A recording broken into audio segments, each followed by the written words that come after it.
The stadium was built by Ruth, the Iron Horse was in his youth, the Yankees lineup was a murderer's row. Then after Huggins' reign, they were champions again, when winning became the only game from Martha to Joe. I'm talking baseball, Bill Dickey and...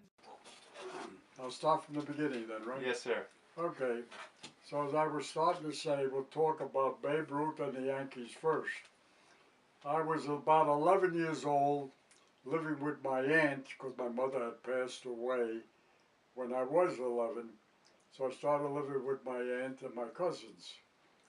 And they lived next door to where we lived anyway, tenement houses. But we lived at 521, they lived at 523. This was the lower Bronx.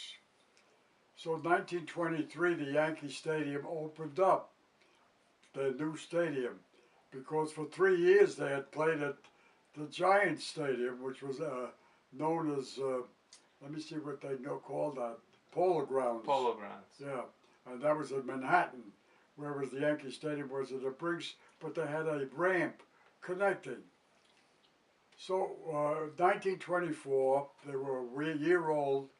My cousin said, let's go see a Yankee game. So we had to take 2 trolley cars from where we lived, because one trolley car that got to 149th Street, and then you had to get a pass to go to the trolley that went to Yankee Stadium, which was 163rd Street. So we went to see the Yankees for the first time, 50 cents for the bleachers. Nice. Later on, and about 4 or 5 years later, when LaGuardia became mayor, he raised it by a nickel, so we had to pay 55, which in those days was a lot of extra money, but that's beside the point. So we went to see Babe Ruth, and we sat in the bleachers. Now he's the right fielder, so he's right there near us, and so he'd always wave to the boys, or we'd yell at him, come on over, and he'd say, I can't, I gotta watch the ball, or something like that. Anyway, but he was very, very sociable. Lou Gehrig played first base.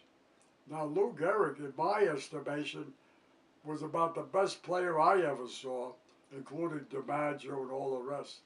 I have an argument with a guy in my senior club. He says, no, Ty Cobb is the best. I said, that's your opinion. My opinion is Lou Gehrig is the best. Babe Ruth came in maybe second, third. So why was Lou Gehrig the best player? Well, I don't know. In your opinion? They called him the Iron Horse. The Iron Horse. He was always, he never missed a game. He had, I think he broke the record for consecutive games. Yeah. So they called him, and he came from New Rochelle, which was near where we lived. He didn't come from like a different state. Lou Gehrig came from New Rochelle. So we considered him like a local guy. But I always, in my mind, I always felt that he was the better player of all time. Baseball, Bill Dickey and Lazzari, Yankee baseball, Henrik, Andy Carey, Reynolds, Rashi, Goofy's bag of tricks. They knew him in the apple and the sticks, like the Bambino, the Clipper and the